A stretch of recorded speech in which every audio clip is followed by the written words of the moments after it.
أعوذ بالله من الشيطان الرجيم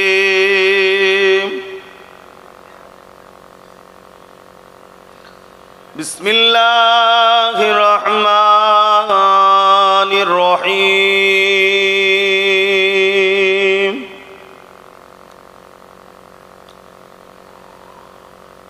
نحمده ونصلي على رسوله الكريم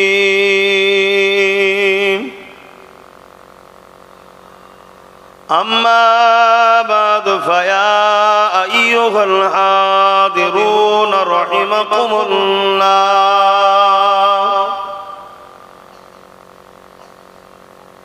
قال الله تعالى في كلامه المجيد والفرقان الحميد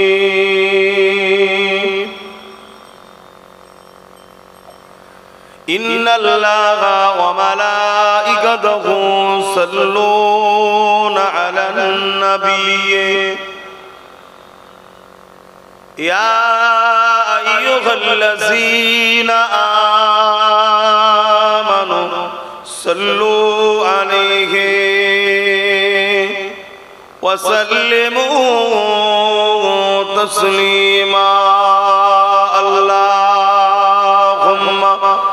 صل على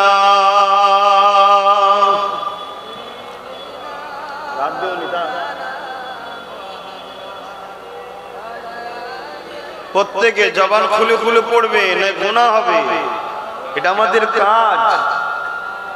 আমরা যারা ইসলামের অনুসারী শুধু দাবি করলে হয় না, এটা আমাদের কাজ। নবীর উপর দরুদ পড়তেই হবে। আল্লাহর হুকুম, মালিকে কাজ দিয়েছে, দুনিয়ায় কিছু দিনের জন্য পাঠিয়েছে, একদিন ডাকবে চলে যেতে হবে। বিচারের জন্য একটা দিনও রেখেছে, ময়দানে মাহশর। মানুষ মরে শেষ নয়, সবাইকে উঠানো হবে, আমিও বাদ নয়। সে পৃথিবীর রাজা হোক আর আমার দেশের প্রাইম মিনিস্টার হোক আর রাজ্যেরই কোন নেতা লিডার হোক, প্রত্যেককেই উঠতে হবে। আর তোমাদের ঘরে উঠতে হবে। কেন? এ জমিন যার, সে হিসাব নেবে। এই আসমান জিনার, তিনি হিসাব নেবে। যিনি জবানে কথা দিয়েছে হিসাব নেবে, যিনি হাত দিয়েছে হিসাব নেবে, যিনি পা দিয়েছে হিসাব নেবে। আমার জন্য কি করেছিস বল?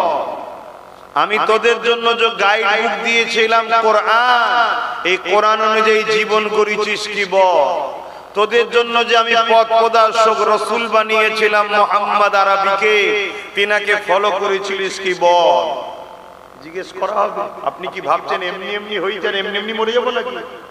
হ্যাঁ, কোন জিনিস এমনি এমনি নয়, সব জবাব দিতে হবে। অনেকে মনে করতে পারেন যে মরার পরে আর কি হবে। না, কিছু ছিল না যিনি অস্তিত্ব দিয়েছে, তিনি আবার দ্বিতীয়বার বানাতে পারে না? পারে না? আওয়াজ দিয়ে বলো। আমার তোমার কোন অস্তিত্ব ছিল? এই যে বাচ্চাগুলো বাপের কোলে বসে আছে, কারো 5 বছর, কারো 5 বছর বয়স, 4-5 বছর বয়সের আগে ওর বাপও বুঝতো না, ওর মাও জানতো না কে এটা। কোন অস্তিত্ব ছিল? আমি যখন দুনিয়ায় না এসেছি আমার বাপ মা জানতো আমার কোন অস্তিত্ব কেউ জানতো? যিনি অস্তিত্ব দিয়েছেন তিনি ডাকবে, আবার তিনি নতুন করে আমাদেরকে উঠাবে। কোথা থেকে? জমিনের তলা থেকে নাগল দিলে যেমন আলু ওঠে ওইভাবে উঠবে। সে কবর দিয়ে হোক, দাহ করে হোক, পুড়িয়ে হোক, বাঘের পেটে যাক, গরু কি বলে প্লেনে ক্রাশ হোক, যে কোনো ভাবে সবার শেষ মাটির তলাতে হয়। কথা বুঝছেন না? সব শেষ মাটির তলায় গিয়ে জড়ো হয়। আর এই রূহ, আত্মা যেটা বলা হয়, এটা বেরিয়ে চলে যায় শরীর থেকে। আর এটাই মায়ের পেটে দেওয়া হয়েছিল 120 দিনের মাথায়, এটাই আবার বেরিয়ে চলে যাবে। আর এটা কখন বেরোবে কেউ জানে না। কথা বুঝে আসছে? বড় লাজুক সম্পর্ক শরীরের সাথে আত্মার। কখন টুক করে বেরিয়ে চলে যাবে, এটা কারো কথা শোনে না। যে মুরগি খাওয়াবো রে, থাক না, চিকেন পকোড়া খাওয়াবো, একদিন থাকবে, কি গো খাসির চাপ খাওয়াবো, থাক না, বিরিয়ানি খাওয়াবো, থাকবে? খাবার সামনে রেখেই চলে যাবে, খাবারের টেবিলের ওপরই হয়তো হুমড়ি খেয়ে পড়বে। হ্যাঁ, যদি বলা হয় কালকে তোকে রাজত্বে বসানো হবে, একটু থাক না রে, কালকে দিনটা বসেলি হুকুমাতে, না, আজকে যদি ডেট থাকে আজকেই পালাবো। তারও কথা শুনবে না, এটা একমাত্র শোনে সৃষ্টিকর্তা আল্লাহর কথা। জোরে বলুন সুবহানাল্লাহ।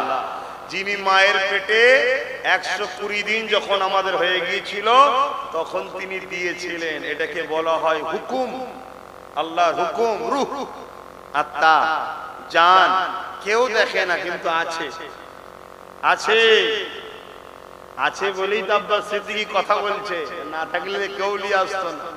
আর না থাকলে যদি এসে বলতেন, সব তো ভয়ে ছুটতো, জেন এসে গেছে মনে হয় রে। কি আসেন, তিনি হুকুম করেছে রাসূলুল্লাহর উপর দরুদ পড়, আর এর বিনিময়ে নবীর শাফাআত নিয়ে জান্নাতে যাবি। ভক্তি বড় ভালোবাসায় দরুদ শরীফ পড়েন, ভেতরটা খুব সুন্দর গরম আছে, ঘিরে দিয়েছে তো, দরুদ শরীফ পড়েন। আল্লাহুম্মা সাল্লি আলা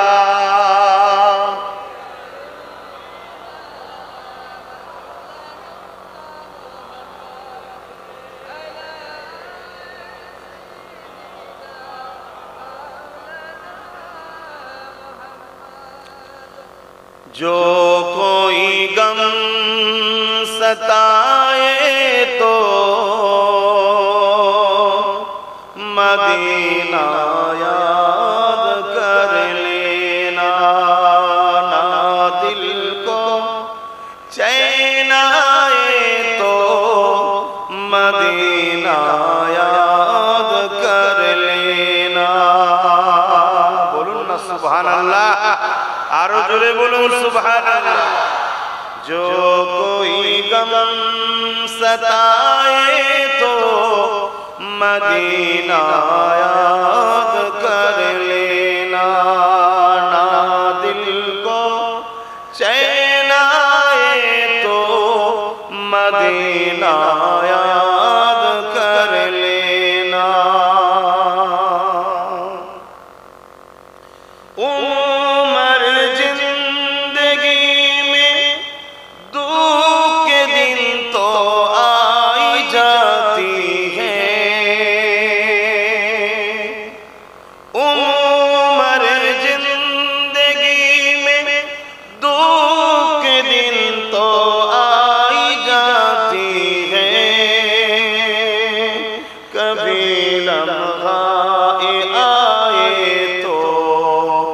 मदीना याद कर लेना। जो कोई गम सताए तो मदीना याद कर लेना।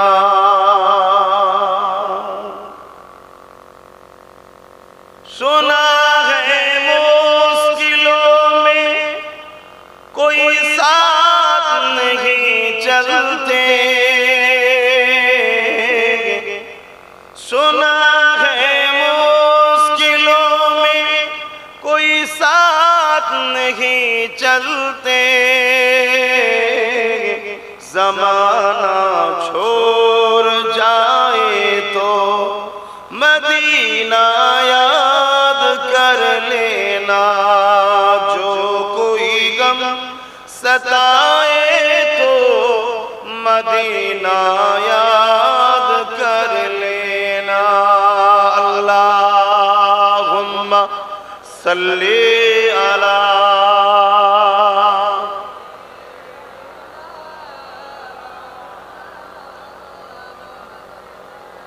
वला आली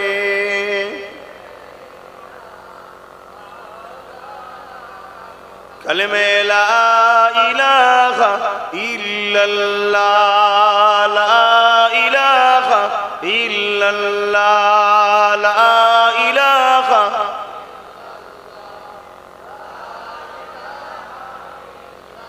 हस्बी रब्बी जल्लल्लाह মা ফি কলবি খায়রুল্লাহ হাসবি রব্বি জাল্লাল্লাহ মা ফি কলবি খায়রুল্লাহ নূর মুহাম্মদ সাল্লাল্লাহ হক লা ইলাহা ইল্লাল্লাহ লা ইলাহা ইল্লাল্লাহ মুহাম্মাদুর রাসূলুল্লাহ আল্লাহুম্মা সাল্লি আলা মাওলানা মুহাম্মাদ ওয়া আলা আলিহি।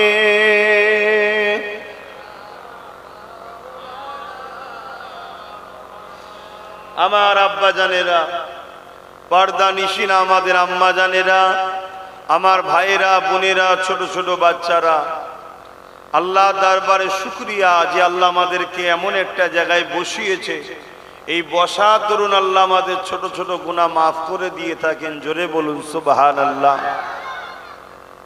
আজ বিশ্বজুড়ে নতুন করে আবার একদল মানুষ শিক্ষার অভাবে হোক বা ভয়ে হোক ইসলাম ও কোরআনের বিরুদ্ধে নানা রকম প্রচারণা, নানা রকম ষড়যন্ত্র চালাচ্ছে। অবশ্যই এটা নতুন নয়, যুগ যুগ ধরে ইসলামের বিরুদ্ধে একদল মানুষ ষড়যন্ত্র চালিয়েছে। কারণ তাদের ভয় হয় ইসলামকে। কিসের ভয়? ইসলাম মানে কি? আগে বলেছি, আবার বলুন।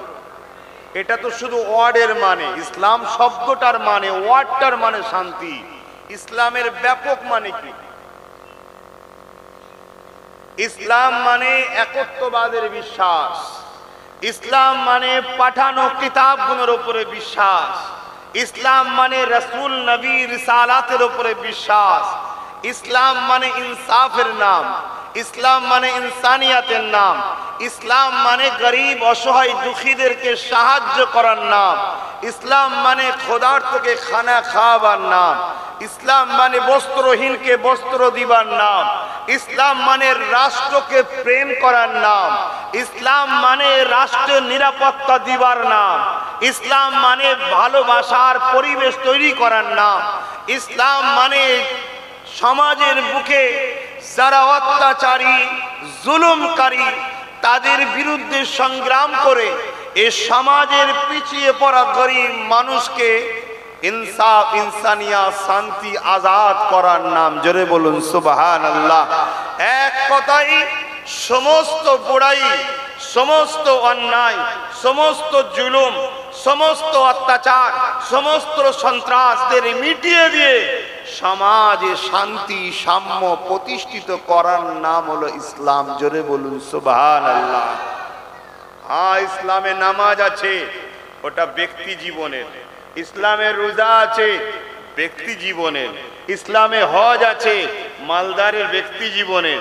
ইসলামে যাকাত আছে, মালদারের ব্যক্তি জীবনের। এখনো যদি কেউ না করে সে নিজে গুনাহগার হবে, সমাজের জন্য দোষী নয়। কিন্তু ইসলামের ব্যাপক অর্থ হলো আল্লাহ নবীর দরবারে একজন ইহুদি ধর্মের ধর্মগুরু এসেছে। যেমন আমরা মুসলিম ধর্মের ধর্মগুরু, ইহুদি ধর্মের ধর্মগুরু, তাদেরকে রাহেব বলা হয়। আল্লাহ নবীর কাছে এসে বলছেন, হুজুর ইসলামের সব থেকে ভালো কাজ কি? আল্লাহ নবী বললেন, ক্ষুধার্তকে খানা খাওয়ানো। জোরে বলুন সুবহানাল্লাহ। তাহলে ইসলামের অনেক ব্যাপক অর্থ আছে। ইসলামের অনেক ব্যাপক অর্থ আছে। লফজিন অর্থ, ওয়ার্ডের মানে, কথাটার মানে হলো শান্তি। কিন্তু এর ব্যাপক অর্থ সমাজের বুকে সমস্ত অসহায় দিন গরিবকে সাহায্য করে শান্তি প্রতিষ্ঠিত করার নাম হলো ইসলাম। জোরে বলুন সুবহানাল্লাহ। আল্লাহ নবী তাহলে কি বললেন? ইসলামের সব থেকে ভালো কাজ কি? ক্ষুধার্তকে খানা খাওয়ানো। এখানে আর একটা প্রশ্ন থাকতে পারে, ওই ক্ষুধার্তটা কি মুসলিম না মানুষ? বলুন। মানুষ, হ্যাঁ, মানুষ। ইহুদি জিজ্ঞেস করেছিল, মুহাম্মদ সাল্লাল্লাহু আলাইহি সাল্লাম মুসলিম খোদার তোকে? আল্লাহর নবী বলেছিলেন মানুষ। কেননা সবাই সৃষ্টিকর্তার সৃষ্টি, অর্থাৎ সৃষ্টিকর্তা সৃষ্টিকে যে খাওয়ায়, সৃষ্টিকর্তা তার উপরে খুশি হয়। জোরে বলুন সুবহানাল্লাহ। খাবার মালিক বেশাক আল্লাহ, অর্থাৎ মাধ্যম যে হয়, ওসিলা যে হয়, সহযোগী যে হয়, সাহায্য দেয়। নবী আমার পৃথিবীর বুকে একত্ববাদের প্রচার করেছে। রাসূল আমার পৃথিবীর বুকে এসে অন্যায়কে মিটিয়ে ন্যায়কে প্রতিষ্ঠিত করেছে। নবী যখন পৃথিবীতে আসলেন, বাচ্চা বাচ্চা মেয়েগুলোকে তাদের নিজের বাপেরা জেন্ত জেন্ত পুঁতে দিত। কেন? তাদের ধারণা ছিল নারী অশুভ জিনিস, নারী ভোগের জিনিস, নারীর বাঁচার কোনো অধিকার নাই। আল্লাহ রসুল দিন দুনিয়ার বাদশাহ এসে এই পৃথিবীর বুকে অত্যাচারী বাপেদের হাত থেকে নারীদেরকে শুধু বাঁচিয়েছে তা নয়, পৃথিবীর মানুষকে শিখিয়েছে নারী হলো মায়ের জাত, আর মায়ের পায়ের তলাতেই আছে জান্নাত। জোরে বলুন সুবহানাল্লাহ। আল জান্নাতু তাহতা আকদামুল উম্মাহাত, প্রত্যেকটা মায়ের পায়ের তলায় তার ছেলের জান্নাত। জোরে বলুন সুবহানাল্লাহ।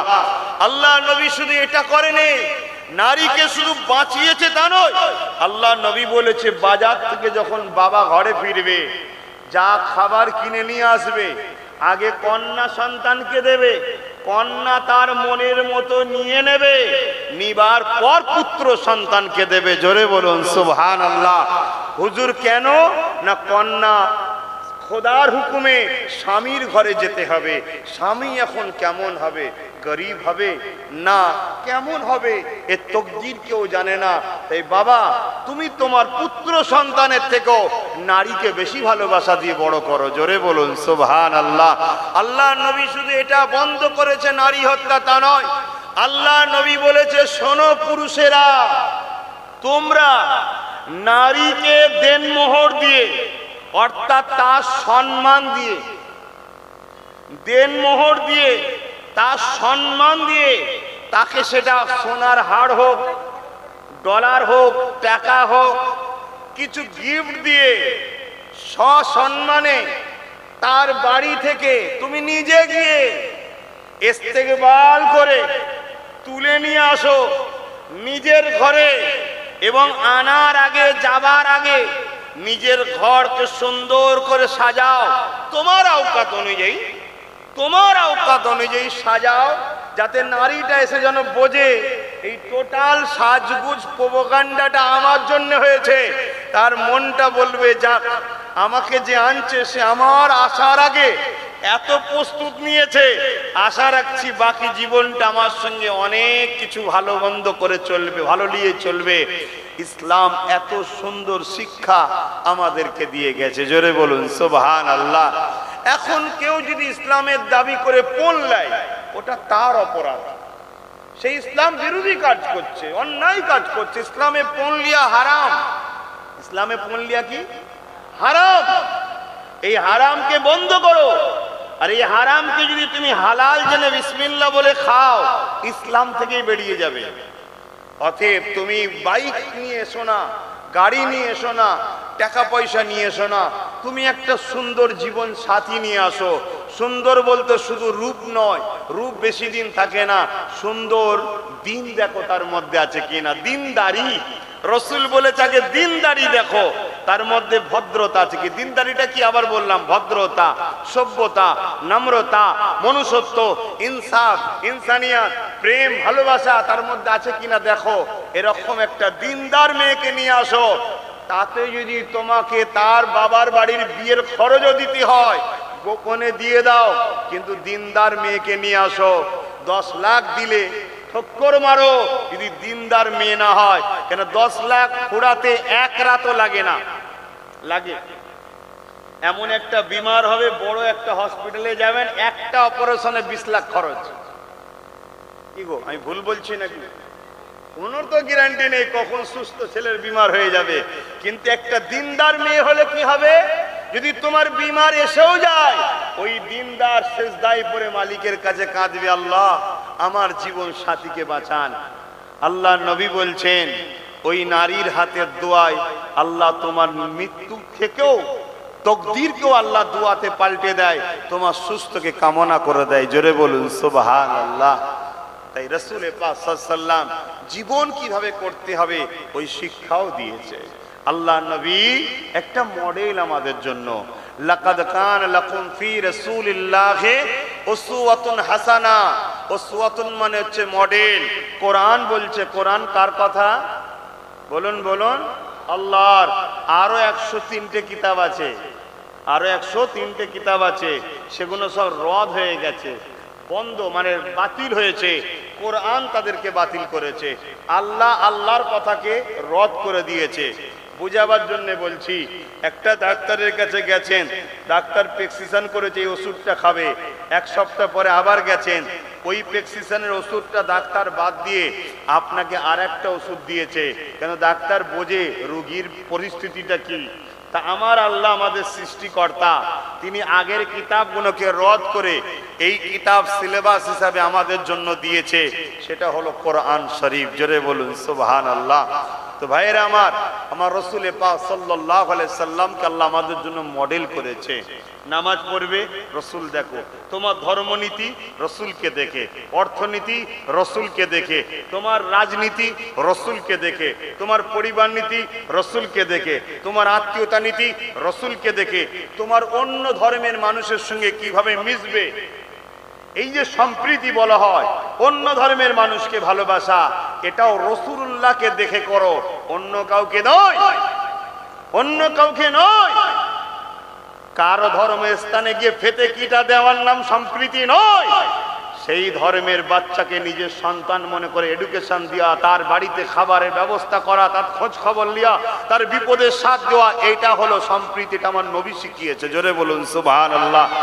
দুনিয়ার সাথে আমাদের মিলবে না ভাই, কারণ আমরা কাউকে মডেল বানাই না, আমরা মুহাম্মদ রাসূলকে মডেল বানাই। আমার নবীর জীবনে সব আছে, আপনি অবাক হয়ে যাবেন। একটা যুবক ছেলে, আপনি অবাক হয়ে যাবেন। আমার রাসূল পাক সাল্লাল্লাহু আলাইহি সাল্লাম প্রতিদিন দরবারে যখন বসতেন, সাহাবারা সব আসতেন নানা রকম সব অভিযোগ নিয়ে, যার যা সমস্যা। এবং রাসূল পাক সাল্লাল্লাহু আলাইহি সাল্লাম মদিনার রাষ্ট্রপ্রধান ছিলেন, 10 বছর তিনি মদিনাকে শাসন কিভাবে করতে হয় শিখিয়েছে। রাসূল পাক এত চিন্তার মধ্যে দিয়েই নবী যখনই দরবারে বসতেন, এলাকার সমস্ত বাচ্চারা রাসূলুল্লাহর কাছে আসতো। নবী তাদেরকে আগে সময় দিতেন, তাদের খোঁজ খবর নিতেন। এমনকি কোনো দিন বাচ্চারা আমার নবীর কাপড়ের খোঁড় ধরতো, কাপড়ের জামার খোঁড় ধরে টানতো, রাসূলুল্লাহ লুজ দিতেন, বাচ্চারা যেদিকে নিয়ে যেত রাসূল সেদিকে যাচ্ছেন। জিনার উপরে এত বড় পৃথিবীর দায়িত্ব, হাজারো লাখো বড় বড় সাহাবারা বসে আছে, সব কিছু ছেড়ে দিয়ে আল্লাহ নবী বাচ্চাদের সঙ্গে, বাচ্চারা যখন টেনে টেনে নিয়ে যেত, যেদিকে নিয়ে যেত, বলতো না এইদিকে কোথায় নিয়ে যাচ্ছ, যতক্ষণ খুশি নিয়ে যেত সেই দিকে বাচ্চাদের সাথে রাসূল পাক সাল্লাল্লাহু আলাইহি সাল্লাম ঘুরতেন। জোরে বলুন সুবহানাল্লাহ। আল্লাহ নবী, নূর নবী, দয়ার নবী একদিন দরবারে এসে বসেছে। এই বিষয়টা মনে পড়েছে, একটু শোনো শোনো আমার ভাইয়ের। আমরা তো নিজেদের বাচ্চাদের ঘরেই ভালোবাসতে পারিনি, পরের বাচ্চা তো দূরের কথা। আল্লাহ নবী মদিনার নববী শরীফে এসে বসেছেন। আল্লাহ নবী ইমামে হাসান হোসাইন দুজন ছুটে এসেছে, এসে বলছে, নানা নানা, আমার নবী পাক সাল্লাল্লাহু আলাইহি সাল্লামকে আল্লাহ সন্তান দিয়েছিলেন, পুত্র সন্তান দিয়েছিলেন, কন্যা সন্তান তো আছে। আমার নবী পাক সাল্লাল্লাহু আলাইহি সাল্লামের কন্যা সন্তান রয়েছে, পুত্র সন্তানও ছিলেন। কথা বুঝে আসছে? মুহাম্মদ নাম ছিল, ইব্রাহিম নাম ছিল, কথা বুঝে আসছে। কিন্তু নবীর বেটা, আমার রাসূলুল্লাহর বেটা, ইব্রাহিম নবীর বেটা ইসমাইল নবী, ইসাক নবী, তিনারাও নবী হয়েছে। আমার নবীর ছেলে থাকবে আর নবী হবে না, তাহলে হিসাব অনুযায়ী ইব্রাহিম নবীর মাকামটা বেড়ে যাবে, ঠিক না? স্বাভাবিক। আপনারা বলেন যে অমুকের বাচ্চাও দেখো, ও ডাক্তার, বাচ্চাও ডাক্তার, আরে পরিবারটা কত উন্নত। তাহলে রাসূলুল্লাহর বেটা থাকবে আর নবীর বেটা নবী হবে না, তাহলে ইব্রাহিম নবীর পরিবারের দাম বেড়ে যাবে। কিন্তু আল্লাহ বলেছে মুহাম্মদ হলো শেষ নবী, আর তো নবী হবে না। এজন্য আল্লাহ আমার নবী বাচ্চা দিয়েও পুত্র বাচ্চাগুলোকে আবার তুলে নিয়েছে। জোরে বলুন সুবহানাল্লাহ। এর মধ্যে অনেক হিকমত আছে, ওইদিকে গেলে আপনারা অত বুঝতে পারবেন না। তা আমি যেটা বলতে চাইছি, হাসান হোসেন এসে বলছে, নানা আমাদের বড়দের বড় বড় সব ঘোড়া হয়, আমাদের ছোট ছোট ঘোড়া দেন। তখন একটা মিটিং চলছে, জরুরি রাষ্ট্র মিটিং চলছে, বড় বড় সব মানে কি বলে আমাদের যেমন ভাষায় বুঝাতে গেলে মন্ত্রী মহল রয়েছে, আর রয়েছে তারা সব বসে আছে, ফারুক আজম আছে, আবু বকর সিদ্দিক রয়েছে, আরো সব বিদেশি লোকেরা এসেছে। ঠিক এমন সময় ভামা হাসান হোসেন এসে বলছেন, না না, বড়দের বড় বড় ঘোড়া হয়, আমাদের ছোট ছোট ঘোড়া দিতে হবে। আল্লাহ নবী সিংহাসন থেকে নেমে পড়লেন, হামাগুড়ি দিলেন। অর্থাৎ বুঝাবার জন্য বলছি, ভুল হলে আল্লাহ মাফ করেন, নবীর সামনে কথা বলতে গেলেও টেনশন লাগে। নিজেকে ঘোড়া বানালেন, বুঝতে চাইছি। হাসান হোসেনকে বলে, ওঠো তোমাদের ঘোড়া রেডি, ওঠো। নিয়ে অত জরুরি মিটিং এও বাচ্চাদেরকে রসুল কখনো দুঃখ দিতেন না, জোরে বলুন সুবহানাল্লাহ। নিয়ে এক মাথা থেকে আর এক মাথা ঘুরে ঘুরে ঘুরে ঘুরে ঘুরে ঘুরে যাচ্ছে আসছে, যাচ্ছে আসছে। হাসান হোসেন নানাজানের পিঠে বসেই আছে, রসুলুল্লাহর পিঠে বসে আছে, লাপাচ্ছে, চুল ধরেছে, আনন্দ করছে। যতক্ষণ না তারা খুশি মনে নামলো, আল্লাহ নবী ততক্ষণ তাদেরকে আদর করলো। এটা নিজের ঘরের বাচ্চা। এবার চলে আসুন বাইরের বাচ্চা, বাইরের বাচ্চা। আল্লাহ নবী একদিন হঠাৎ করে সাহাবাদেরকে বলছে, ওই যে বাচ্চাগুলো খেলছে, ওর মধ্যে একজনের বাচ্চা দেখতে পাচ্ছিনি, যার বাপ ছিল আগুন পূজারী। কি ছিল? আগুন পূজারী, বোঝেন তো, মুজুসি বলা হয় যারা আগুনকে খোদা বলে মানে। আর আমরা কি বলি? আগুন খোদা নয়, আগুন যিনি সৃষ্টি করেছেন সেই আল্লাহ হলো আমাদের খোদা, জোরে বলুন সুবহানাল্লাহ। তারা আগুনকে খোদা বলে মানে, তাদের বিশ্বাস আগুনের উপাসনা করলে আগুন নাকি পোড়াবে না। আর আমাদের বিশ্বাস আগুনের ক্ষমতা নেই একটা পশম পোড়াতে পারে যদি আল্লাহর হুকুম না হয়, জোরে বলুন সুবহানাল্লাহ। কেন আমাদের বাপ ইব্রাহিম আলাইহিস সালামকে যখন নমরুদ আগুনে ফেলেছিল, আমার আল্লাহ আগুনকে বলেছিল ইব্রাহিমের জন্য ফুলের বাগিচা হয়ে যায়, আগুনের ভেতরে ফুলের বাগিচা হয়ে গিয়েছিল, জোরে বলুন সুবহানাল্লাহ। তার প্রমাণ কোথায়? কোরআন। আর কোরআন কেলে পৃথিবীতে এত রিসার্চ হচ্ছে ভুল বার করার জন্য, পৃথিবীর শিক্ষিতরা বার করতে পারছে না। শত শেষে তারা বলছে কোরআন কোনো মানুষের নয়, সৃষ্টিকর্তার বাণী। তারাও কোরআন মেনে নিচ্ছে, জোরে বলুন সুবহানাল্লাহ। আমাদের দেশে একজন রয়েছেন হযরতে গরিবে নওয়াজ, নাম শুনেছেন না?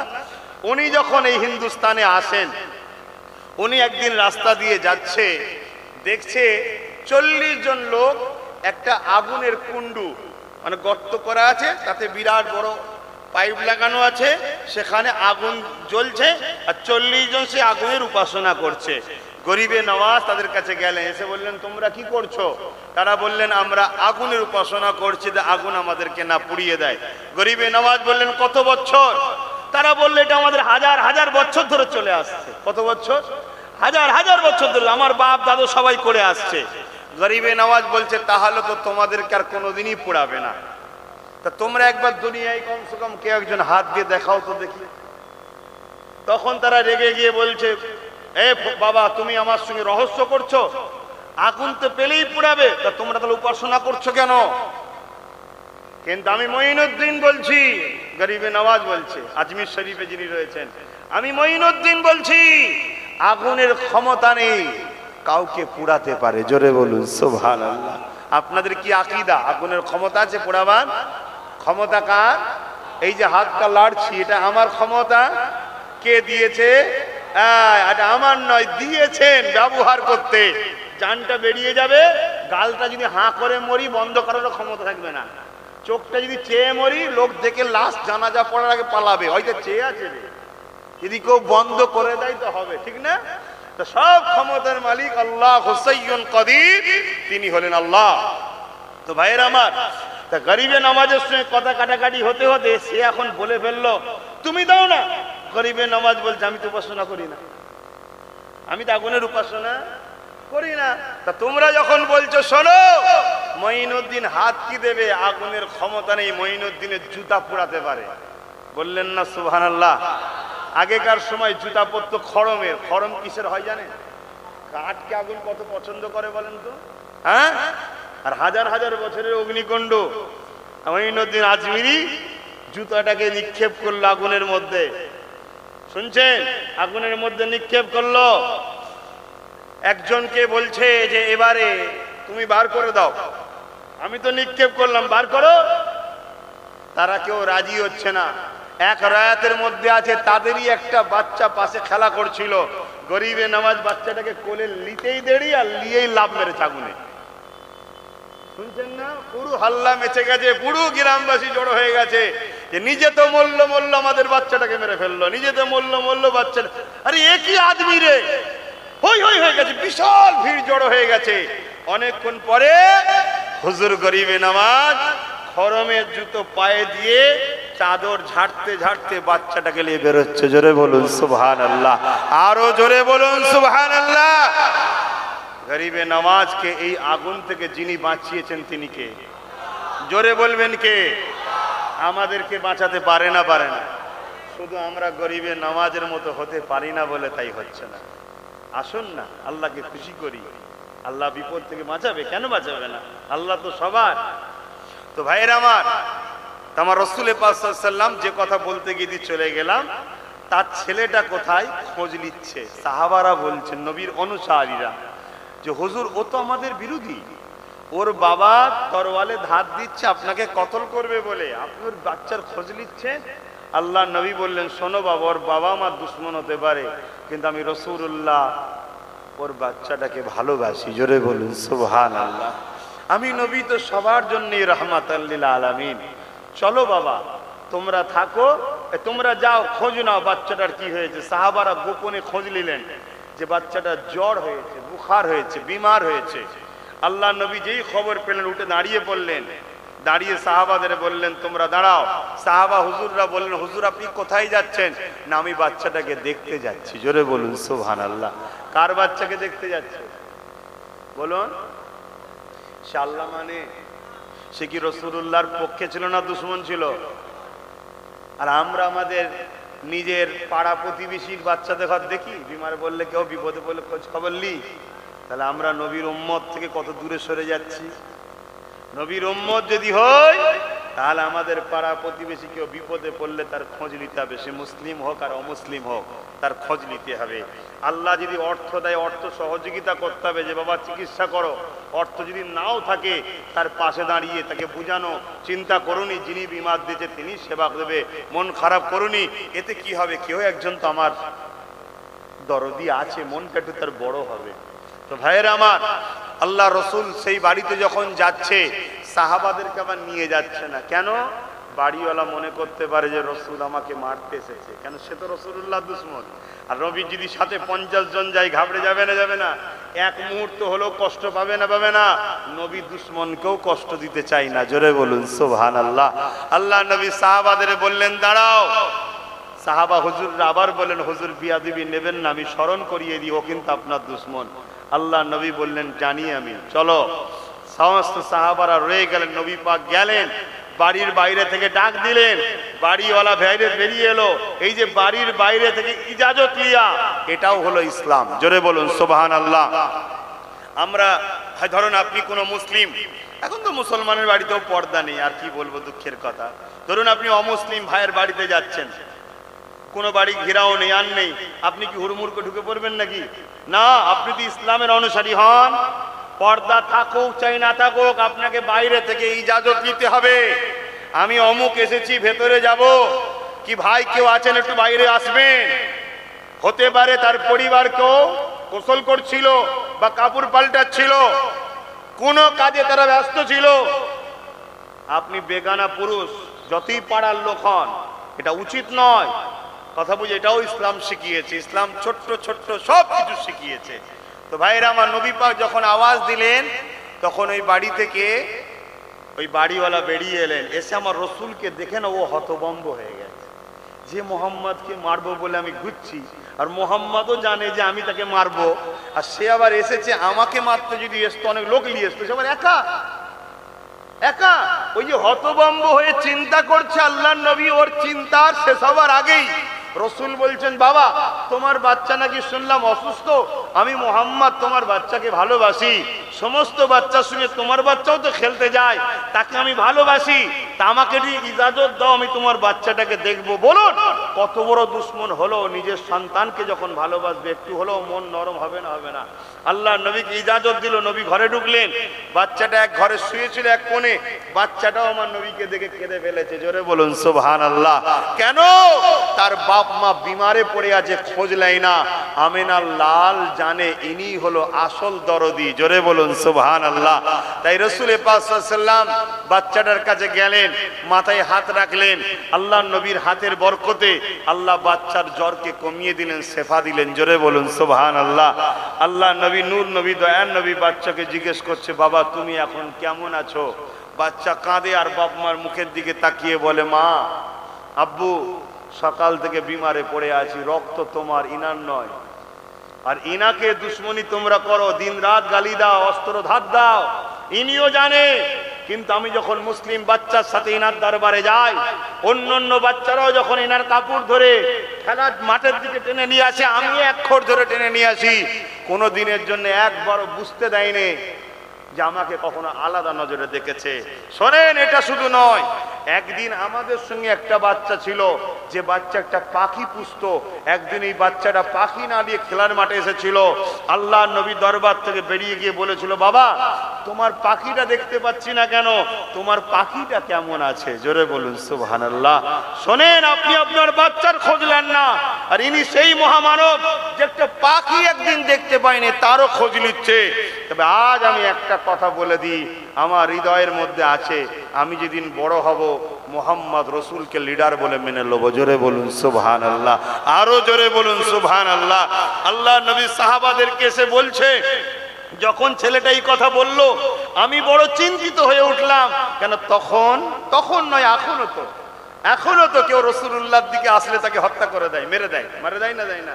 তা আমি বড় চিন্তিত ছিলাম যে বাচ্চাটাকে তার বাপ মা না মেরে ফেলে, কতল না করে দেয়।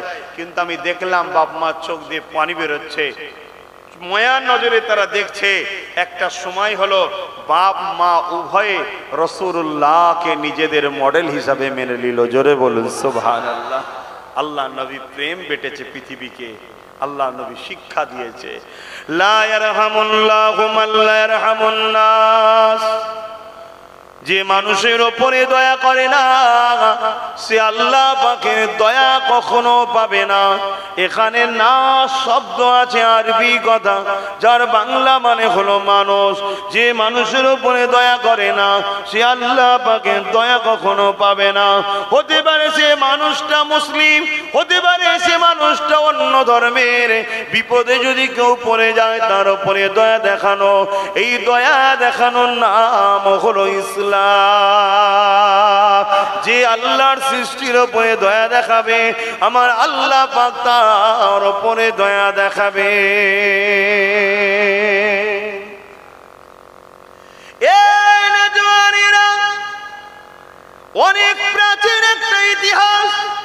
আল্লাহ নবী যখন মক্কা জমিনে 1 লক্ষ সাহাবাদের নিয়ে কম বেশি যখন কাবা শরীফ তওয়াফ করতে আসতে লেগেছে, নিশ্চয়ই আপনারা জানেন মক্কার শাসক আবু জেহেল উতবা সাইবা আমার নবী পাককে জানে মেরে দিতে চেয়েছিল। তাই আল্লাহর হুকুমে নবী আমার হিজরত করে মদিনায় আশরিফে চলে গিয়েছিল। আল্লাহ পাকের নবী বারবার মনে হয় কাবা শরীফটা তওয়াফ করতে যাব, কিন্তু আমার নবী পাককে তওয়াফ করতে দেওয়া হয়নি। একটা দিন এমন দাঁড়ালো, আল্লাহ নবীর পাশে 1 লক্ষর উপরে যুবক দাঁড়িয়ে গেল। আল্লাহ নবী একদিন ইরাদা করলেন, বাবা সাহাবারা, আমি নবী আল্লাহর ঘর তওয়াফ করতে যাব। সমস্ত সাহাবারা বললেন, ইয়া রাসূলুল্লাহ, হাবিবাল্লাহ, আমরাও তওয়াফ করতে যাব। আল্লাহ নবী তওয়াফের ইরাদা নিলেন। আল্লাহ নবীর সাথে সাহাবারা রওনা দিলেন। মক্কা জমিনে ঢোকার আগে 3-4 মাইল আগে আল্লাহ নবী সমস্ত সাহাবাদেরকে দাঁড় করিয়ে দিলেন। দাঁড় করিয়ে দিয়ে একটা উঁচু জায়গায় উঠলেন। আল্লাহ নবী উঁচু জায়গায় উঠে বলতে লাগলেন, বাবারা, আমি মুহাম্মদ একা যাব মক্কা, তার অনেক কতক্ষণ পরে তোমরা যাবে? সাহাবারা জানতে চাইলেন, ইয়া রাসূলুল্লাহ, হাবিবাল্লাহ, এমনটা কেন হবে? মক্কায় তো আপনার জানের দুশমন আছে, যারা আপনাকে জানে মারতে চেয়েছিল, আপনি তো হিজরত করে ইয়াসরিবে চলে এসেছিলেন। আল্লাহ নবী বলেছিলেন, এই জন্যই তো একা যাব। আজকে আমার পিছনে 1 লক্ষর উপরে যুবক রয়েছে, সবাই মিলে যদি একসাথে যায়, আর কোন মুনাফিক যদি মক্কার মানুষকে যে বলে দেয় মুহাম্মদ প্রতিশোধ নিতে আসছে, মক্কার মানুষেরা বড় ঘাবড়ে যাবে, ভয় খেয়ে যাবে, এদিক ওদিক ছুটোছুটি করবে। আমি নবী রাহমাতাল লিল আলামিন, আমি নবী কখনো কাউকে কষ্ট দিতে চাই না। আর আজকে বলুন আমরা কি করছি? এই শীতে গরিবের কম্বলটা পর্যন্ত চুরি করতে আমরা বাদ দিচ্ছি না, আছে না নাই? বর্ষার সময় তেরপলটাও চুরি করে দিতে বাদ দিইনি, মরুক গে যাক গরিব। অথচ বলি আমরা নবীর উম্মত। এইরকম মুসলিম দাবিদার আছে না নাই? আমি কোনো অমুসলিম ভাইদের কিছু বলতে চাইছি না, কেন ধর্মসভা কথা বুঝে আসছে, আমি আমার কমকে বুঝাচ্ছি। এরকম মুসলিম দাবিদার আছে না নাই? এমনও মুসলিম দাবিদার আছে, একটা ঘরে হয়তো একটা ছেলে ইনকাম করে, হয়তো সে ছেলেটা একটু হকবাদী, সত্য কথা বলে, তার নামে মিথ্যা সাক্ষী দিয়ে গেঁজার কেস দিয়ে ভরে দিয়েছে, 7 বছর জেল খাটছে। সে বেচারি কত কষ্ট পেচ্ছে, তার বাপ মা কত কষ্ট পেচ্ছে, আর অথচ বলছে আমি নবীর উম্মত। ওরে বদমাইশ, তুই মরতে দেরি, তোর কবর জাহান্নাম হতে দেরি হবে না। কেন? 2 ধরনের হয়, একটা হকুন নাস, একটা হকুল্লাহ। আল্লাহর হক, আল্লাহর হকে যদি ভুল হয়ে যায়, কাঁদলে আল্লাহ ক্ষমা করে দেবে। বান্দার হক যদি নষ্ট হয়, আল্লাহ বলেছে আমি মাফ করব না। আল্লাহর হক যেমন নামাজ আছে, রোজা আছে, এগুলো যদি কাজা হয়ে যায়, কাঁদলে আল্লাহ মাফ করে দেবে। আর কারো যদি ওপরে মিথ্যা কেস দাও, কাউকে জুলুম করো, কারো ঘর ভাঙো, কাউকে মিথ্যা কেসে ফাঁসিয়ে দাও, কারো সম্পদ কেড়ে নাও, কারো উপর অত্যাচার করো, এটা হলো বান্দার হক। ওই বান্দা না মাফ করলে আল্লাহ মাফ। জোরে বলে, আমার মুসলিম দাবিদারদের মধ্যে এরকম বান্দার হক মেরে খাওয়া লোক আছে না নাই? কথা বলছেন না কেন? বলতে ভয় লাগছে নাকি? না নিজেরাই করে বসে আছেন? হ্যাঁ, যদি হয়ে থাকে, আল্লাহকে যদি ভয় করো আর কোরআন সত্য, তোমার উচিত হবে তার হাত ধরে নিরিবিলিতে ক্ষমা চেয়ে লিয়া, ভাই তোর পায়ে ধরছি ভাই, হাতে ধরছি ভাই, আল্লাহর রাস্তায় ক্ষমা করে দেয়, ভুল করে ফেলেছি ভাই, আর করবো না। আর সেই ভাইকে বলবো, যদি কেউ তোমার কাছে ক্ষমা চায়, তুমি যদি তাকে মাফ করে দাও, মনে রাখবে তুমি আল্লাহর কোনো না কোনো হক তো ক্যান্সেল করেছো, নামাজ কাজা কিছু না ভুল করে ফেলে আছো, তো আমার আল্লাহও তোমায় মাফ করে দেবে। জোরে বলুন সুবহানাল্লাহ। একে অপরে মাফ চেয়ে নেবে। খবরদার জুলুম করো না, জুলুম করো না। সে যদি অমুসলিমেরও হক হয়, অমুসলিমেরও যদি হক হয়, মনে রেখে দেবো তো মুসলিম হয়, ওরটা মেরে নিলে মনে হয় যায় যাচ্ছে নাকি, না, আরো ডবল ফাঁসা ফাঁসবে, আরো ডবল ফাঁসা ফাঁসবে। তবুও মুসলমানের হক তো মারা ঠিক নাই, ভুল বুঝবেন না ব্যাপার। যদিও মুসলমানের সঙ্গে ঝেড়ে লাও, কিয়ামতের দিনে তোমার যদি আরো ভালো গুণ থাকে, আল্লাহ তোমাকেও দাঁড় করাবে আর ওই মুসলমানকেও দাঁড় করাবে। এর তো সব ভালো আছে, একটা তোর হক ঝেড়ে নিয়েছে, তোর তো অনেক গুনাহ আছে, তুই এক কাজ কর, একে মাফ করে দে, আমি তোকে মাফ করে দেবো। এই বলে আল্লাহ অনেককে জান্নাতও আবার দেবে। জোরে বলুন সুবহানাল্লাহ। কিন্তু অমুসলিম ভাইয়ের যদি হক ঝেড়ে নাও, কি হবে বুঝতে পারছো? তখন তো এক জায়গাতেই হবে না। শুনছেন না শোনেন না? একটু হুঁশ করে কাজ করো। আমি কি কথা বলতে গিয়ে দিক চলে গেলাম, শুনছেন তো আজ নাকি? আল্লাহ নবী একা যাচ্ছে কোথায়? কাবা শরীফ তওয়াফ করতে। কাবা শরীফ বলবেন তো, তওয়াফ করতে যাচ্ছে। আর সাথে কত? 1 লক্ষর উপরে সাহাবা। ভেবে দেখুন তো। আজকে আমি আপনাদের বলছি, কেন আমার সাথে অনেকে বলেছে ফোনে, ভাইজান আমাদেরকে মারছে। আমি, তোরা যদি জিততিস কি করতিস? বলছে আমরাও মারতাম। কথা বুঝছেন না? এইটা চেঞ্জ করতে হবে। যে আমায় মারছে সে জাহান্নামে যাবে, আমি কি যেতে রাজি আছি? তা আমাকে আল্লাহ কামিয়াবি দিলে আমি মাফ করব। আমি মাফ করলে তার ছেলেটা বড় হবে, দেখবে যে আমার বাপ মেরেছিল, ও কিন্তু মারেনি, ও মাফ করেছে, তাহলে আমি আমার বাপের মতো খসলত দেবো না, ওই মাফকারীর পক্ষেই আমি থাকবো। তাহলে দেখবেন সারা জীবনের জন্য একটা সমাজে শান্তি প্রতিষ্ঠিত হবে। না হয় এ ওকে, ও ওকে, ও ওকে, এ একে, এই উল্টো উল্টো চলতেই থাকবে, নিজেরাই মানুষে মানুষে খুন করে করে করে শেষ হয়ে যাবে। কথা বুঝে আসছে? তা আল্লাহর নবী পিছনে 1 লাখ যুবক সাহাবী রাসূলুল্লাহর জন্য জান দেবে প্রস্তুত, এত ভালোবাসে। যাচ্ছে কোথায়? তওয়াফ করতে। 3-4 মাইল বাকি আছে মক্কা যেতে। হঠাৎ করে দাঁড়িয়ে গেলেন, একটা উঁচু জায়গায় উঠলেন টিলার উপরে, যাতে কথাটা সবাই শুনতে পায়। যে কি বললেন, তোমরা দাঁড়াও, কেউ আগাবে না, আমি একা যাব। সাহাবারা বলছেন, হুজুর মক্কায় আপনার দুশমন আছে, জানে মেরে দেবে, মারতে চেয়েছিল, রাত্রিরে আল্লাহর হুকুমে আপনি হিজরত করেছেন। আল্লাহ নবী বলছেন, এই জন্যই তো একা যাব। কেন? আমার সাথে যদি 1 লক্ষ যুবক যায়, মক্কার মানুষের কাছে কেউ যে মিসগাইড করতে পারে, মুনাফিক বোঝেন তো নাকি, মিসগাইড করতে পারে। যেমন আমাদের সমাজে মুসলিম নয় মুসলমান সাজিয়ে একদল মাথায় টুপি মুখে দাড়ি দিয়ে অন্য ধর্মের সাথে ঝগড়া লাগিয়ে দিচ্ছে, করছে না করে না? আর সমাজে মেসেজ যাচ্ছে কি, মুসলমানরা দেখো এরা বাংলাকে এই করে ফেলেছে, ওই করে ফেলেছে, আর একদল বলে বাড়াচ্ছে না বাড়ায় না? এটা প্ল্যান, এটা প্ল্যান, সরল প্ল্যান। অন্য ধর্মের মানুষের সঙ্গে আমাদের যে ভালোবাসা আছে, এই ভালোবাসাটাকে বিভাজন করতে চাইছে। বিভাজন যদি না হয় তাদের গদি শক্ত হবে না। তা বিভাজন করতে গেলে কি করতে হয়? মাথায় টুপি দিয়ে মুখে দাড়ি দিয়ে নরের তকবীর আল্লাহ একবার দিয়ে মারতে হবে অন্য ধর্মের ভাইকে, তাহলে মেসেজ ফটো উঠবে, সোশ্যাল মিডিয়ায় শেয়ার হবে। অন্য ধর্মের ভাইয়েরা যারা আমাদেরকে ভালোবাসে তারা বলবে, দেখেছিস কি বদমাইশ রে এরা। এই না না না, এদেরকে সাইজ করার জন্য বোল্ডুজারি আনতে হবে। বুঝতে পারছেন না? পারেন না, এটা একটা নাটক চলছে।